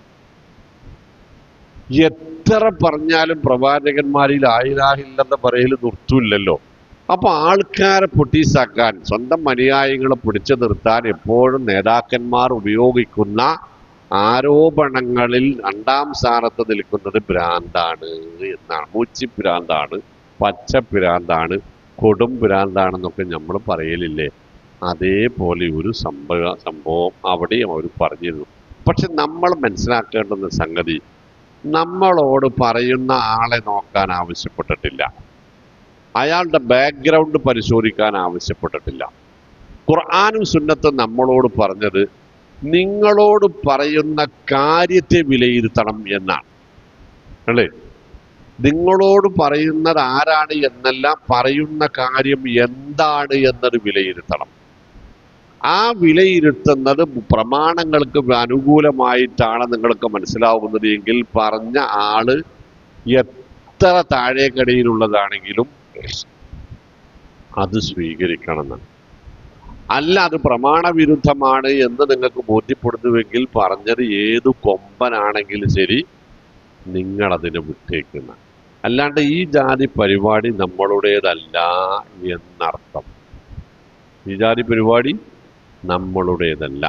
അപ്പൊ സത്യത്തെ തമസ്കരിക്കാൻ, തിരസ്കരിക്കാൻ, അവഗണിക്കാൻ, തള്ളിക്കളയാൻ ഉപയോഗിക്കുന്ന 2 ദുരാരോപണങ്ങളാണ് സെഹർവാദവും പിന്നെ മജ്നൂൻ ഭ്രാന്ത് വാദവും. ഇത് നബി സല്ലല്ലാഹു അലൈഹി വസല്ലമക്കെതിരെയും വന്നിട്ടുണ്ട് ഈ വാദം. നബി മസ്ഹൂറാണ്, പിന്നെ മാരണം ബാധിച്ചവനാണ് എന്ന് മക്കക്കാർ വാദിച്ചിട്ടുണ്ട്. ഇന്തത്തബിയോനെ ഇല്ല റജുലം മസ്ഹൂറ എന്ന് മക്കക്കാർ ആരോപിച്ചിട്ടുണ്ട്, മദീനക്കാരല്ല. ശരിക്ക് നമ്മൾ ഇൻഷാ അല്ലാഹ് അതൊരു വിഷയമായി അവതരിപ്പിക്കും. മക്കക്കാരാണ് നബി മസ്ഹൂറ എന്ന് പറഞ്ഞു, മദീനക്കാരല്ല. മക്കക്കാർ ഈ പറയുന്ന കാലത്തൊന്നും നബിക്ക് അങ്ങനെയൊരു അനുഭവം ഉണ്ടായിട്ടുമില്ല. അപ്പൊ ഒരു പ്രവാചകന്, തൽക്കാലം ഞാനത് അവിടെ നിർത്തി, ഇനി അതിലേക്ക് പോയാൽ കാര്യങ്ങൾ നമ്മളെ പിടിവിട്ടു പോകും. കുറച്ചുകൂടി മുന്നോട്ട് പോകണം. ഇൻഷാ അല്ലാഹ് നമ്മളതൊരു വിഷയമായിട്ട് തന്നെ അവതരിപ്പിക്കും, മിക്കവാറും വെള്ളിയാഴ്ച തന്നെ ഇൻഷാ അല്ലാഹ്. അപ്പോ കദാലിക മാതല്ലദീന മിൻ ഖബ്ലിഹിം ബിർറസൂലിൻ ഇല്ലാ ഖാലു സാഹിറുൻ ഔ മജ്നൂൻ എന്ന് ആരോപിക്കപ്പെടാതെ പോയ പ്രവാചകന്മാരില്ല. എന്നിട്ട് അള്ളാഹു ചോദിക്കാൻ തരങ്ങള് അതവാസോ ബിഹി. നിങ്ങളത് വായിക്കുമ്പോ അങ്ങനെയാണ് വായിക്കേണ്ടത് കേട്ടോ. അതവാസോ ബിഹി എന്നല്ല, അതവാസോ ബിഹി. ആ ഹംസത്തുൽ ഇസ്തിഫ്ഹാം എന്നാണ് അതിന് പറയാ. ചോദ്യചിഹ്നമാണത്, ചോദ്യസൂചകം. അതവാസോ ബിഹി അല്ല, ഇവരിങ്ങനെ പരസ്പരം ഇവർ വസീയത്ത് കൊടുത്ത് പോയ ആൾക്കാരൊക്കെ ആണോ? കഴിഞ്ഞു പോയൊരു തലമുറ പറഞ്ഞാൽ എന്നെ വരുന്ന തലമുറയും പറയാ, ഈ നാട്ടുകാർ പറഞ്ഞാൽ അപ്പുറത്തെ നാട്ടുകാരും പറയാ. ഇവരിതിങ്ങനെ പിടിവിടാതെ പറഞ്ഞു കേട്ടാൽ തോന്നൂല തവാസോറി, അത് പരസ്പരം വസീയത്ത് ചെയ്തിട്ടാണോ ഇവര് പോയത് എന്ന് തോന്നുന്നു. സംഗതി അതൊന്നുമല്ല, അങ്ങനെ വസീയത്തൊന്നുമില്ല. പിന്നെന്താണ്? ബൽ, പക്ഷേ സത്യം, ഹും ഖൗമുൻ ത്വാഉൻ, ഇവർ അതിപരിധി വിട്ട ആളുകളാണ് എന്നതാണ് പ്രശ്നം.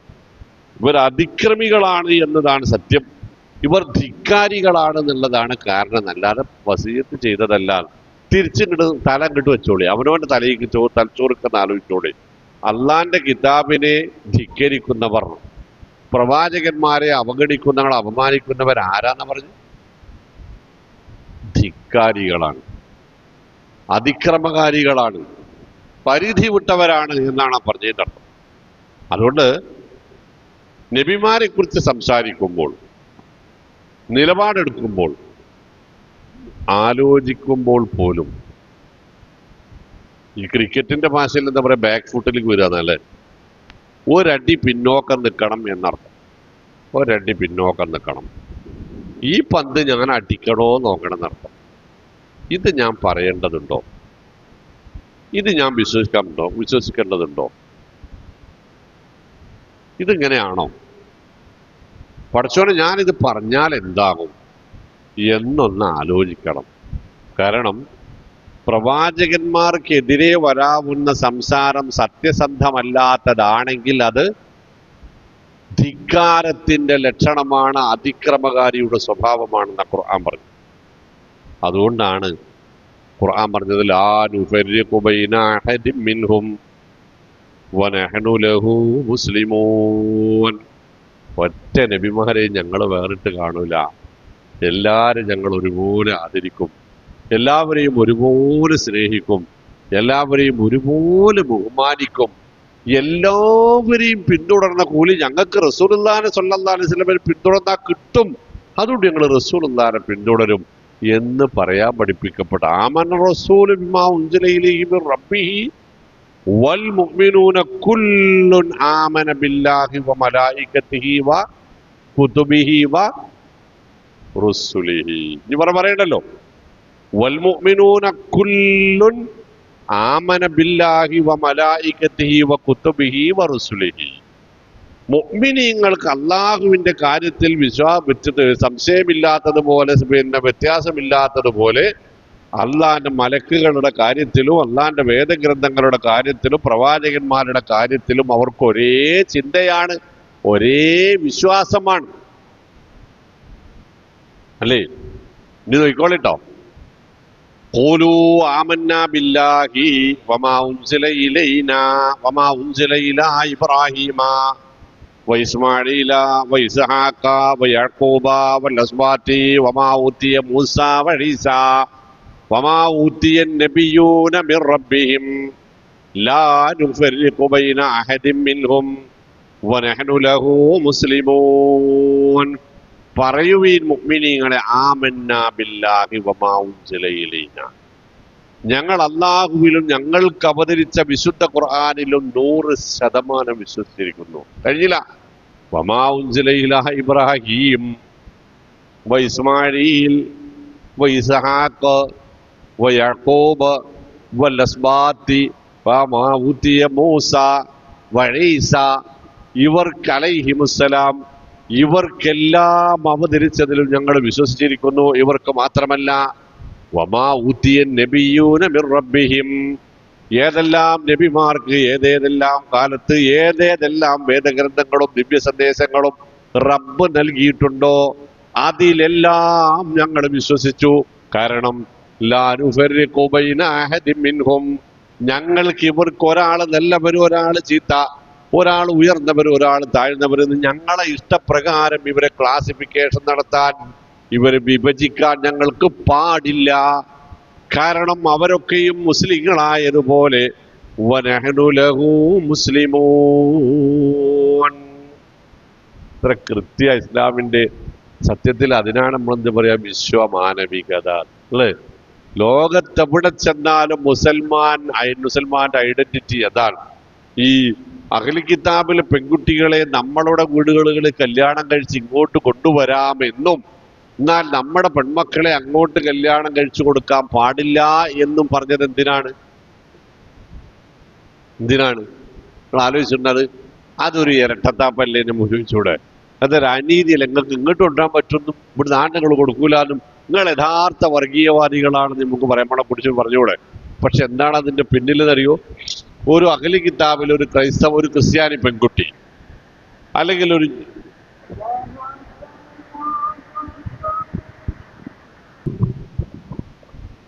അതല്ലെങ്കിൽ ഒരു യഹൂദി പെൺകുട്ടി, അവരാണല്ലോ ഇപ്പോ അഹ്ലി കിതാബുകാർ എന്നറിയപ്പെടുന്ന സെമിറ്റിക് വംശജരായ പ്രവാചകന്മാരുടെ അനുയായികളെന്ന് അവകാശപ്പെടുന്നവർ.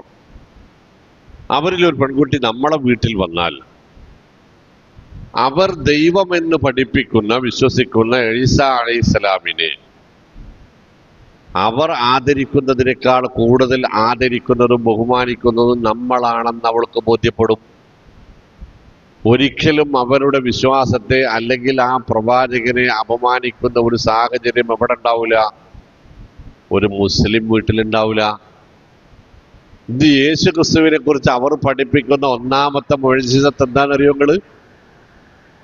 കാനായിലെ കല്യാണത്തിന് അമ്മയും മകനും കൂടെ പോയപ്പോൾ അവിടെ വിളമ്പാൻ വെച്ചിരുന്ന വീഞ്ഞ്, മദ്യം, ലഹരി അത് തീർന്നുപോയി. കുടുംബങ്ങൾ കല്യാണം വിളിച്ച ആതിഥേയ കുടുംബം അപമാനിക്കപ്പെടുമെന്ന് കണ്ടപ്പോൾ അവിടെ ഉണ്ടായിരുന്ന 32 ബാരൽ പച്ചവെള്ളം വീഞ്ഞാക്കി മാറ്റി. കർത്താവ് ശോമിസിഹാന്നാ പറഞ്ഞ് കാനായിലെ കല്യാണത്തിന് വെള്ളം വീഞ്ഞാക്കീന്നാ പറഞ്ഞ്. മദ്യം വിഷമാണ്, അത് കുടുംബത്തെ അപമാനിക്കും, അത് കുടുംബത്തിന് ദോഷമുണ്ടാക്കുമെന്ന് ഇപ്പോൾ സഭ പഠിപ്പിക്കുകയും ചെയ്യുന്നു. ആ മുഅ്ജിസത്ത് അവർക്ക് ഇപ്പം പറയാൻ വയ്യാന്നർത്ഥം. ആർക്ക്? ഒക്കെ മനസ്സിലാവുണ്ടോ? എന്നാൽ ആ പെൺകുട്ടി മുസ്ലിം വീട്ടിൽ വന്നാൽ അവിടെ കാണുന്നത് തൊട്ടിലിൽ കിടന്ന് സംസാരിച്ച മഹാൻ അല്ലേ? സംസാരത്തിൽ ഊന്നിപ്പറഞ്ഞ കാര്യം തൗഹീദ്. രണ്ടാമത്തത് എൻ്റെ ഉമ്മ അല്ലേ? എൻ്റെ ഉമ്മയോടും മരണം വരെ മാന്യമായി സന്തോഷത്തോടെ ആദര ബഹുമാനത്തോടു കൂടി പെരുമാറാൻ ഞാൻ നിർബന്ധിതനാക്കപ്പെട്ടിരിക്കുന്നു എന്ന് പറയുന്ന ഒരു പ്രവാചകനെ അവൾക്ക് ഇവിടെ കാണാൻ കഴിയും. സ്വാഭാവികമായിട്ടും അവളുടെ പ്രവാചകനെ നമ്മൾ ആദരിക്കുകയാണോ അനാദരിക്കുകയാണോ ചെയ്യുന്നത് അവൾക്ക് എന്താ ബോധ്യപ്പെടാം? എന്നാൽ ഒരു മുസ്ലിം പെൺകുട്ടി അവരുടെ വീട്ടിൽ ചെന്നാൽ മുഹമ്മദ് നബി സല്ലല്ലാഹു അലൈഹി വസല്ലമയെ കുറിച്ച് കേൾക്കാനുള്ളത് എന്താണ്? പെണ്ണുപിടിയൻ, ഭ്രാന്തൻ, വർഗീയവാദി അല്ലേ, ക്രൂരമനസ്കൻ, അന്തിക്രിസ്തു എന്നൊക്കെയാണ് കേൾക്കാൻ കഴിയുക. തിരിച്ചിവിടെ വന്നാൽ ഇങ്ങനെയും. ഒരു യഹൂദി പെൺകുട്ടി നമ്മുടെ വീട്ടിൽ വന്നാൽ മൂസാ നബി അലൈഹി സ്വലാമയെയും മറ്റ് സകല പ്രവാചകന്മാരെയും കുറിച്ച് അവക്ക് കേൾക്കാനുള്ളത് എന്താ? ഇത് തന്നെയല്ലേ? ആദരവും ബഹുമാനവും കേൾക്കുമ്പോഴെല്ലാം, പേര് കേൾക്കുമ്പോൾ അലൈഹി വസ്സലാം എന്ന് പറയുന്ന ഒരു ജനവിഭാഗം ലോകത്ത് വേറെ ഇല്ല മുസ്ലിമീങ്ങളെ. നമ്മുടെ കുട്ടി അവിടെ ചെന്നാൽ കേൾക്കുന്നത് എന്താണ്? ഇതേ അപമാനിക്കലുകളാണ്. അപ്പോ മുസൽമാന്റെ പ്രവാചകന്മാരിലുള്ള വിശ്വാസം ലോകോത്തരമാണ് എന്നാണ് പറഞ്ഞതിന്റെ അർത്ഥം. ഏത് സമുദായത്തിലേക്ക്, ഏത് കാലത്ത്, ഏത് ഭാഷയിൽ, ഏത് വംശത്തിൽ നിയോഗിക്കപ്പെട്ടവനാണെങ്കിലും, ഞാൻ പറയാൻ കണ്ടെന്താ നിങ്ങള്, ഖുർആൻ പഠിപ്പിക്കപ്പെടുന്ന പ്രവാചകന്മാരിൽ ഞാൻ മനസ്സിലാക്കിയിടത്തോളം ഉന്നത കുലജാതരായി എത്ര ആളുണ്ട്? നിങ്ങളൊന്ന് പറഞ്ഞാണ്. ഉണ്ട്.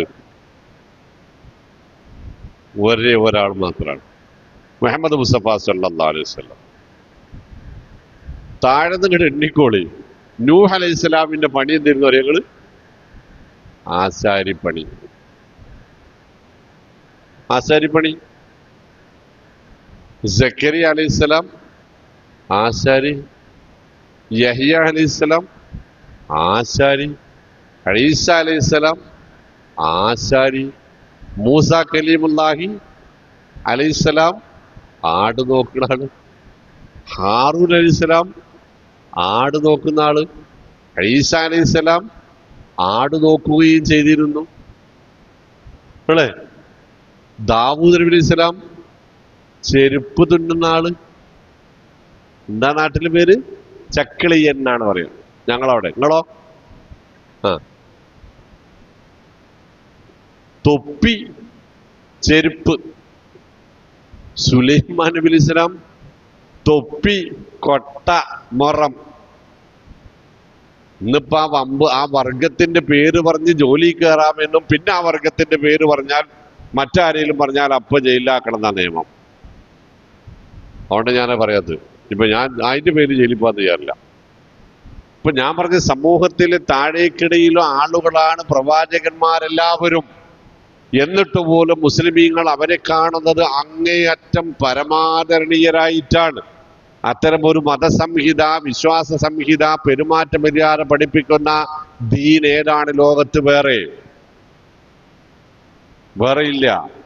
അത്തരം ഒരു മതവിശ്വാസിക്ക് എങ്ങനെയാണ് വർഗത്തിന്റെയോ വംശത്തിന്റെയോ മതത്തിന്റെയോ ദേശത്തിന്റെയോ ഭാഷയുടെയോ പേരിൽ മനുഷ്യനെ ഉയർന്നവനായും താഴ്ന്നവനായും കാണാൻ സാധിക്കുകയില്ല. ഞാൻ വെറുതെ പറയാം. പിന്നെ നൂഹ് അലൈഹി ഇസ്ലാമിന്റെ മക്കളിൽ 3 പേർ. സാം ഏഷ്യയിലാണ്, അദ്ദേഹത്തിന്റെ പിന്നെ സന്തതികൾക്കാണ് സെമിറ്റിക് വംശം, സാമിയീൻ എന്ന് പറയുന്നത്. യാഫസ് 2ാമത്തെ മകൻ ആഫ്രിക്കയിലാണ് ജീവിച്ചത്, അദ്ദേഹത്തിന്റെ മക്കളാണ് നീഗ്രോസ്. സ്വാഭാവികമായും ആ സമുദായത്തിൽ വന്ന പ്രവാചകന്മാർ നമുക്കാരാണ്? ആദരണീയരാണ്, ബഹുമാന്യരാണ്, നമ്മുടെ നേതാക്കളാണവർ. എങ്ങനെയാണ് ഒരു കറുത്ത വർഗക്കാരന് വർഗത്തിന്റെ പേരിൽ ഒരു അപ്പാർത്തീഡ് നടത്താൻ, താഴ്ത്തിക്കെട്ടാൻ ഒരു മുസൽമാന് സാധിക്കുക? എങ്ങനെ സാധിക്കും? അതുകൊണ്ടല്ലേ ഉമർ റളിയല്ലാഹു അൻഹു ബിലാൽ റളിയല്ലാഹു അൻഹുവിനെ വലതുഭാഗത്തും അബൂബക്കർ റളിയല്ലാഹു അൻഹുവിനെ ഇടതുഭാഗത്തും നിർത്തിയിട്ട് ഇടക്കിടക്ക് പറഞ്ഞിരുന്നു, അഅതക സയ്യിദുനാ സയ്യിദനാ. നമ്മുടെ ഈ നേതാവ് അബൂബക്കർ റളിയല്ലാഹു അൻഹു ഈ നേതാവിനെ അടിമത്തത്തിൽ നിന്ന് രക്ഷപ്പെടുത്തിയിട്ടുണ്ട്. ഇതാരാ? ബിലാൽ റളിയല്ലാഹു അൻഹു. ഇതിനെ ഇയാളെ പരിചയപ്പെടുത്തിയത് എങ്ങനെയാണ്? എന്റെ നേതാവ് അല്ലെ, എന്റെ നേതാവാണിത്, ബിലാൽ റളിയല്ലാഹു അൻഹു. ഇതും എന്റെ നേതാവാണ്.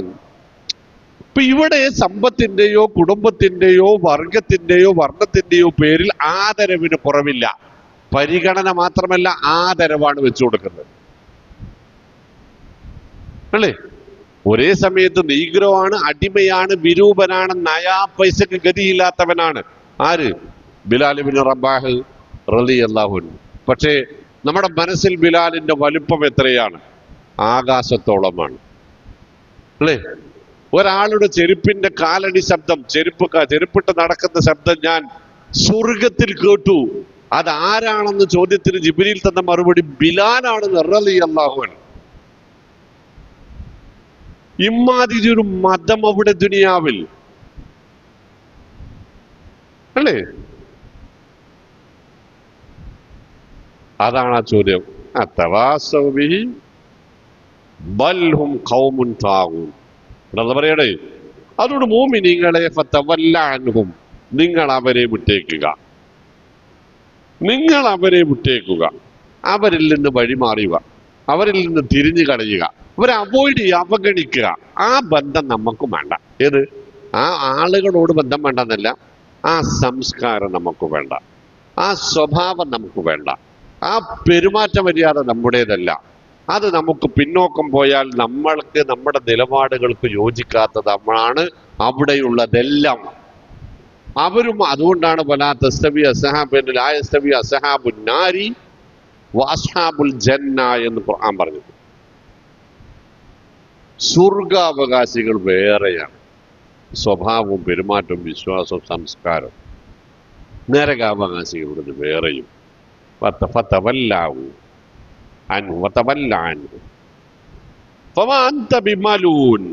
താങ്കളല്ല ആക്ഷേപിക്കപ്പെട്ടവൻ. ആക്ഷേപാർഹൻ നബിയെ അങ്ങല്ല, അപ്പുറത്തുള്ളവരാണ്. മുസൽമാൻ സ്വന്തം അഭിമാനത്തിൽ വിശ്വാസമില്ലാത്ത കാലം വന്നിരിക്കുന്നു എന്നാണ് ഈ പറഞ്ഞതിന്റെ അർത്ഥം. ഇങ്ങോട്ട് ആരെങ്കിലും എന്തേലും പറഞ്ഞാൽ പിന്നെ പിറ്റേ ദിവസം മുതൽ നമ്മൾ പള്ളിക്കൊക്കില്ല അല്ലേ. പിറ്റേ ദിവസം നമുക്ക് താടി വേണ്ട, പിറ്റേ ദിവസം നമുക്ക് ഇസ്ലാമിന്റെ ഒരു സിമ്പലും വേണ്ട. ഈ പറഞ്ഞ ചങ്ങായിയുടെ മേൽ അവന്റെ മതത്തിന്റെ എല്ലാ ചിഹ്നങ്ങളും ഉണ്ടെങ്കിലും ഒരു കുഴപ്പമില്ല. അവർക്ക് അതൊക്കെ അഭിമാന, നമുക്ക് അപമാനം അല്ലേ. ആ പതെന്താ പമാ അന്ത ബിമലൂം, ആക്ഷേപിക്കപ്പെടാൻ അർഹതപ്പെട്ടവൻ താങ്കളല്ല നബിയെ. അത് അവരാണ് അതിന് അർഹതപ്പെട്ടവർ. നമ്മൾ അവരെ ആക്ഷേപിക്കാനോട്ട് പോകുന്നുമില്ല.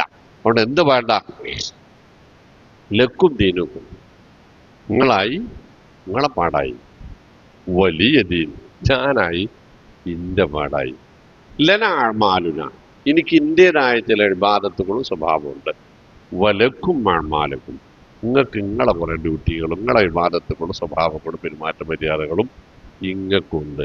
ഫതറബ്ബസു നിങ്ങളും പ്രതീക്ഷിച്ചിരിക്കും ചിലത്, നമ്മളും പ്രതീക്ഷിക്കാം. എന്താണ് നടക്കുന്നത് എന്ന് നമുക്ക് വരുന്നിടത്ത് വെച്ച് കാണാം. ഇപ്പൊ ഞങ്ങൾ നിങ്ങളുമായിട്ട് ഈ വിഷയത്തിൽ കോംപ്രമൈസ് ഇല്ല. ഏത് വിഷയത്തിൽ? സാംസ്കാരിക മേഖലയിൽ, ആദർശ മേഖലയിൽ കോംപ്രമൈസ് ഇല്ല. അത് നമുക്ക് നമ്മുടേത് സ്വന്തമാണ്, അത്യുന്നതമായ സംസ്കാരം. നല്ല പറയാ വദക്കിർ.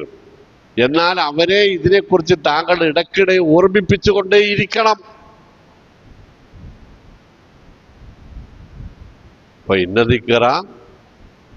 തൻഫഉൽ മുഅ്മിനീൻ, ഓർമ്മപ്പെടുത്തൽ വിശ്വാസികൾക്ക് ഗുണം ചെയ്യും. നമ്മളൊക്കെ അങ്ങനെയല്ലേ അല്ലേ? നമ്മളൊക്കെ അങ്ങനെയാണ്. കേട്ടാണ് നമ്മൾ നന്നായത്. നമുക്ക് ഊർജവും ഈമാനും വർദ്ധിച്ചുകൊണ്ടേയിരിക്കുന്നത് പലയിടത്ത് നിന്നായി. നിങ്ങൾ ആഴ്ചയിൽ 6 ദിവസം ക്ലാസ്സിന് പോകണം. എന്തിനാ? വേറെ ഒടുക്കും പോണ്ട. നമ്മൾ ആഴ്ചയിൽ 6 ദിവസം 6 പേരുടെ ക്ലാസ്സിന് പോകുന്നത് എന്തിനാ?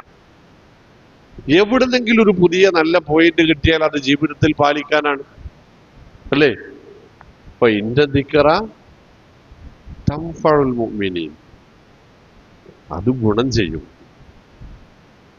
അത് ഗുണം ചെയ്യും. അപ്പോ അത്തരം ഗുണകരമായ കാര്യങ്ങൾക്ക് വേണ്ടി മാത്രം ചെവി കൊടുക്കുക. ഗുണകരമല്ലാത്ത കാര്യങ്ങളിൽ നിന്ന് വഇദാ ഖാതബഹുമുൽ ജാഹിലൂന ഖാലു അസ്സലാമു അലൈക്കും അല്ലേ? ഇതിന് ഞങ്ങളില്ല, ഇത് നിങ്ങൾ വേറെ ആളെ നോക്കിക്കോളി എന്ന് പറഞ്ഞ് തടി സലാമത്താക്കണം എന്നാണ് അല്ലാഹു സുബ്ഹാനഹു വ തആല പറഞ്ഞത്. ഒരായത്തിൽ ഇങ്ങനെ തന്നെ കാണാം. അള്ളാഹുവെ കുറിച്ചല്ലാതെ ദീനിനെ അപമാനിക്കുന്നത് എന്തെങ്കിലും സംസാരിക്കുന്ന സദസ്സിൽ ഇരിക്കാൻ പാടില്ല. നിങ്ങൾ ഇരിക്കാൻ പാടില്ല. അഥവാ മറന്നോണ്ടിരുന്നാൽ ഓർമ്മ വന്നാൽ ഫലാത്തക്കോത് മഴവുന്ന, ഓർമ്മ വന്നാൽ അപ്പ അവിടുന്ന് നീച്ചു പോകണം എന്നാ, അവിടെ ഇരിക്കാൻ പാടില്ല. അതുപോലെ കല്യാണമല്ല ഇപ്പൊ നമ്മളവിടെ പോയിട്ട് എന്താ ഇപ്പൊ കുഴപ്പമെന്ന് ചോദിക്കണവരടാ. അതുപോലെ അവിടേക്ക് പിന്നെ മാലിടാൻ പോകണ്ട. അപ്പൊ ഞമ്മക്കിപ്പോ ആ സദസ്സിൽ പങ്കെടുക്കണേന് പോയിരിക്കണേന് കുഴപ്പമൊന്നുമില്ലല്ലോ എന്ന് ന്യായീകരിക്കുന്ന എന്തായാലും നമ്മൾ പറയാ, വിശ്വമാനവികനാവണം, മുസ്ലിം ആവണം, എല്ലാത്തിനോടും കൂടി നിന്നിട്ടില്ലെങ്കിൽ ഇസ്ലാമിനെയൊക്കെ കൂടെയാണ് കൊണ്ടുപോയിട്ട് ഇല്ലാതെയാക്കും എന്ന് ബേജാറാകുന്ന നമ്മളോടാണ് പറഞ്ഞത്.